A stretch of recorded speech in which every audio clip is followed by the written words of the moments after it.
Hi there, this is Matthew J. Peters, the CEO of Ascend Media, and tonight I'm going to be talking to you about the 10 costly mistakes coaches make in writing a book. So if you're going to write a book or if you've written a book, you know that there are some challenges in doing this for the first time.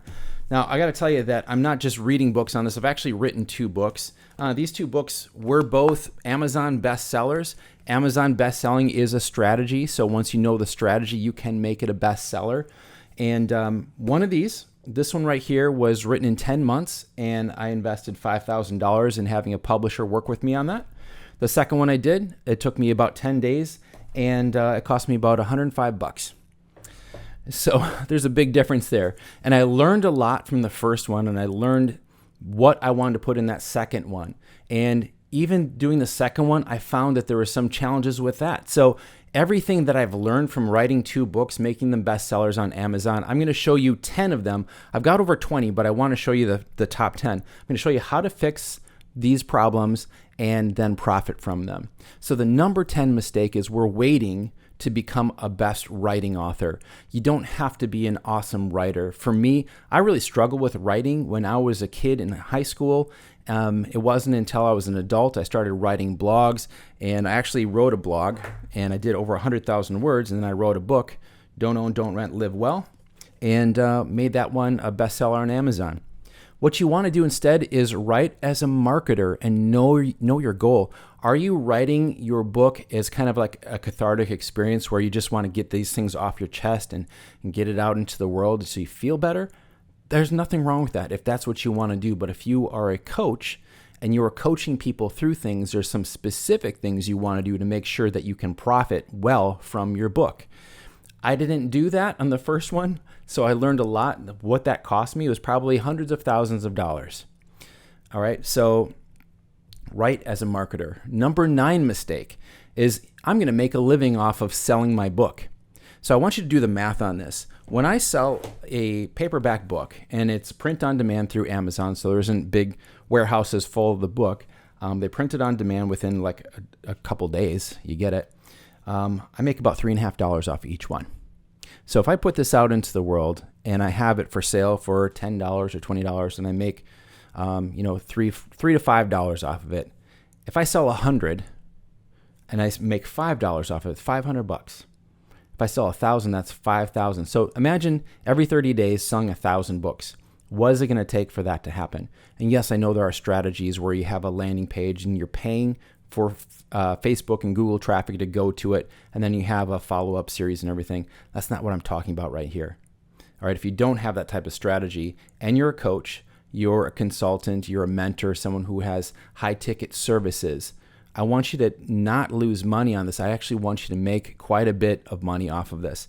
So you're not going to make a living off of selling your book. You're going to make a living off of new high-ticket clients.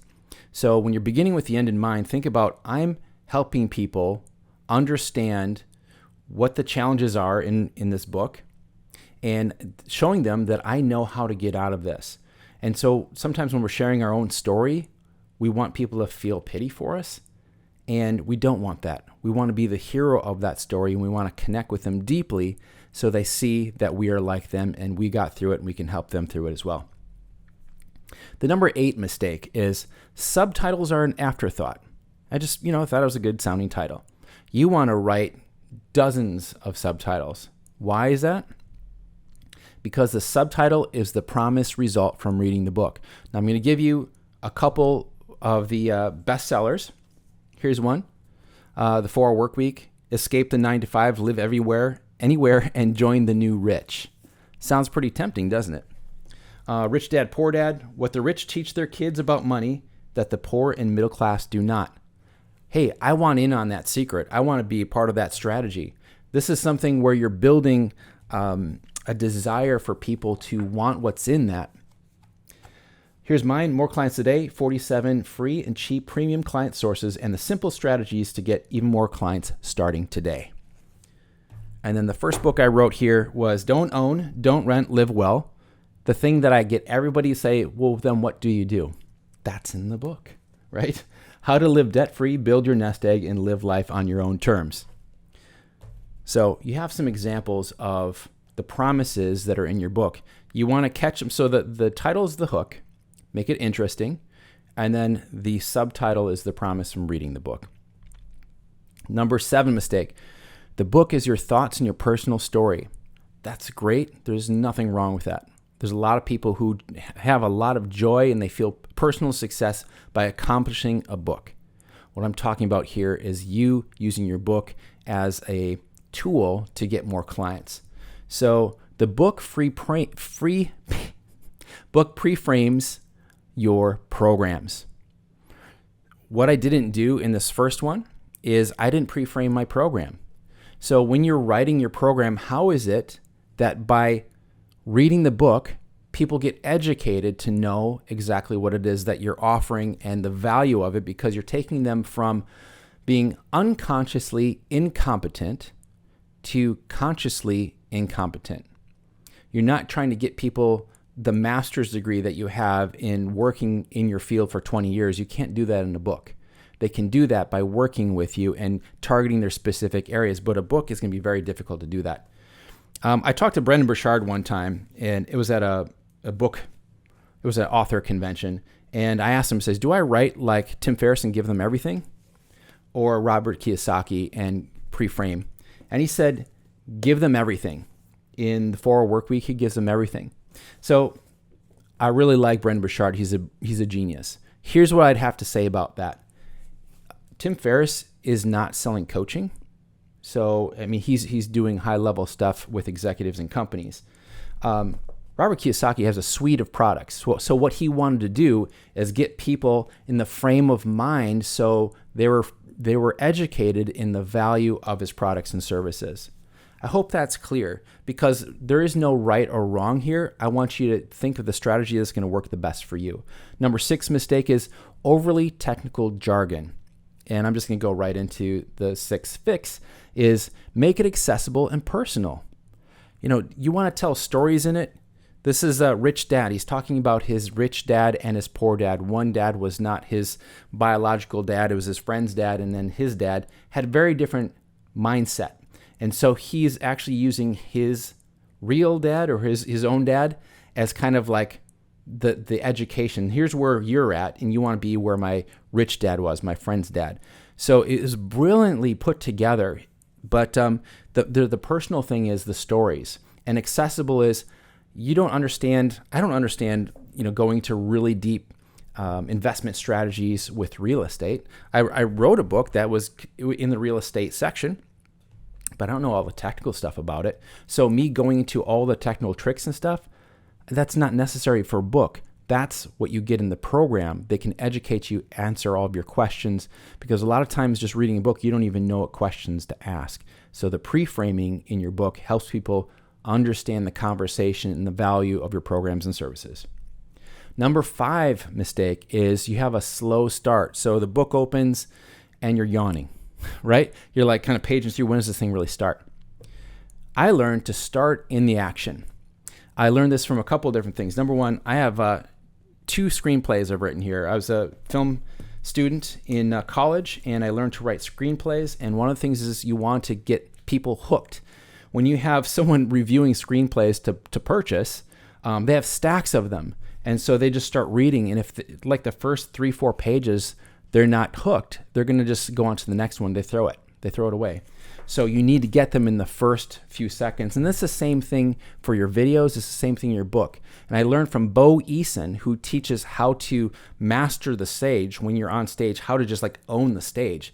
And one of the things he taught me was, it taught the whole group, was to relive the story, not retell it, but relive it. And I tried this. I took his advice, and I did that because I had to talk in front of 350 marketers at this huge ballroom, and I'd never been on stage. I was the kid that avoided being in speech class, got the F's in speech and everything. So I was going to be on stage, and what I did was I retold the story. I relived the story. I started out, everybody clapped and it got quiet, and then I said, it's 5 a.m., it's dark outside, and I'm sitting in my car. And I'm wondering, what am I doing with my life?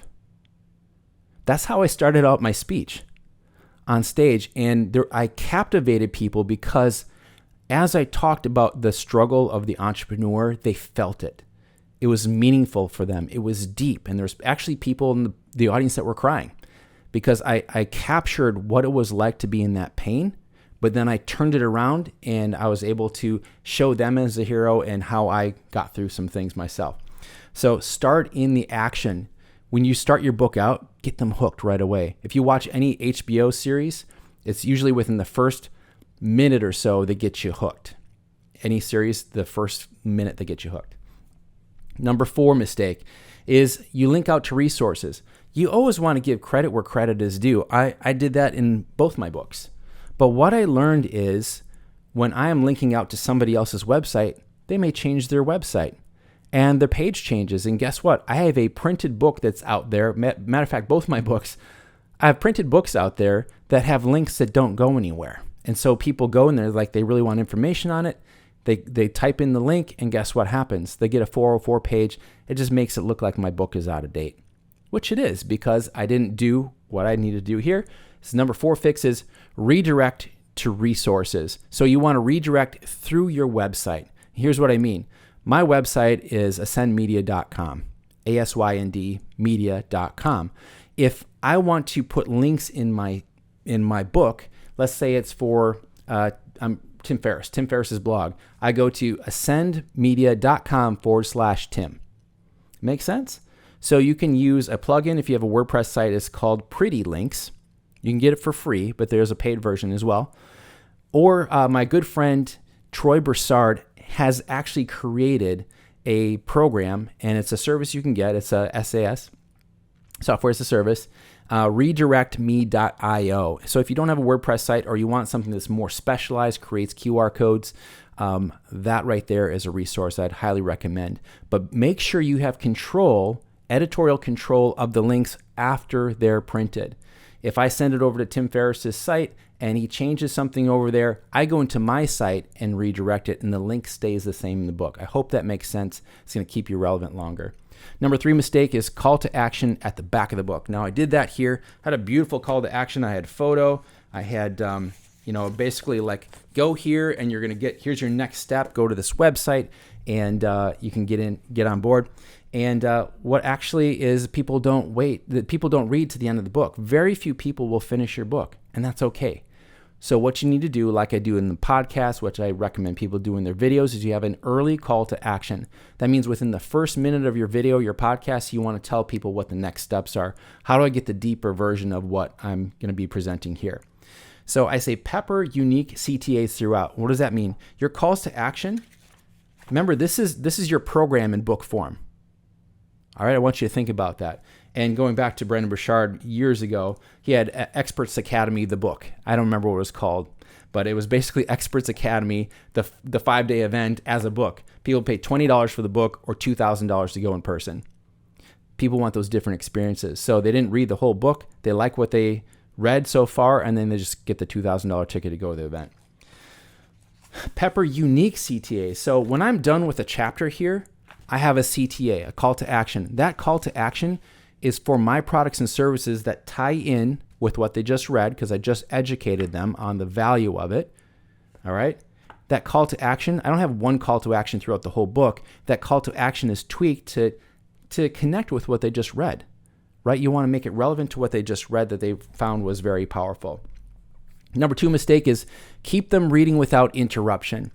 You want them to finish the book. The idea of your book is not for them to finish the book. The idea or the goal for your book is to get people to say, this is great. What else do they have? Go to my website, sign up, book a call, get on the call, and enroll in one of my programs. All right. So the fix is give reader reasons to go to your website. QR codes printed in there that you own those QR codes so you can shift them and change them later if things change. Remember what we just talked about. And the other thing is put some videos in there. If you're going to be doing a video like I'm doing a video right now, I could literally put this video as a link, as a QR code in my book. Everybody's got their phone within 3 feet of them at all times. They can scan the QR code, go right over into your website where you have another call to action where they can book a call. You see what I'm doing here? You don't want people, the goal of your book is not for people to finish the book. The goal of your book is to get people to become clients. And number one mistake is, I did it all myself. I'm the Lone Ranger. Look at what I accomplished. I wrote a whole book by myself. And the first one, I did that because I thought if I give acknowledgments to anybody, it takes away from showing people that I actually wrote a book. And it's the exact opposite. The second book, I acknowledged everyone. I acknowledged Tim Ferriss, Tony Robbins, everybody who inspired me to complete the book, everybody who inspired me on my journey, my friends, high-ticket clients that were mine. I put them all in there, and you can take that book and you can send it to them, highlight it, put a bookmarker there, put a personal note and sign it and say, thank you so much for inspiring me into this book, to write this book. I hope you enjoy it. I'd love to talk with you again or something like that. They will share it just because out of love for you acknowledging them. So make sure you acknowledge people as well. But let me ask you this question here. What if you could write a book painlessly in a day? We've done this, and I want to explain to you what it is. We professionally produce you in a series of your marketing videos. In such a way, we painlessly write a book geared for attracting high-ticket clients. So if you are a coach, consultant, a high-level entrepreneur, we help you expand your reach and elevate your presence with minimal time and effort on your end. And one of the ways we've done that is we've constructed how you do your marketing videos for an entire year, anywhere from 50 to 70, however much energy you have in that day. We try to get you at least 50 in one day of shooting videos. We do all of your marketing videos in one day. And then we also do all of your social posts in a day. We take professional photos. And then your podcasts, all of that, all of your media for an entire year, all your organic media for an entire year. We can construct it so as you're going through your videos, you can either do it in sequence or out of sequence of your book.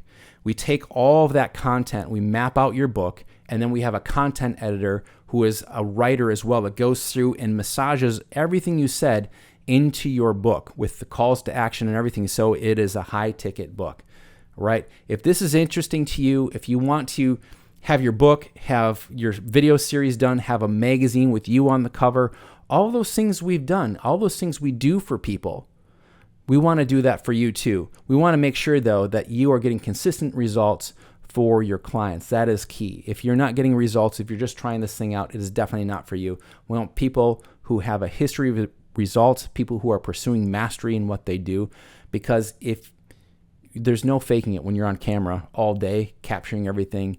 This is exactly what you want to do as your next step. If you want to take that next level, you want to up level all of your media, and you want to step back. When you're done with that day, you go home and you're with your family, you're working on your business, and our team takes care of everything and posts all of your media for an entire year. All right?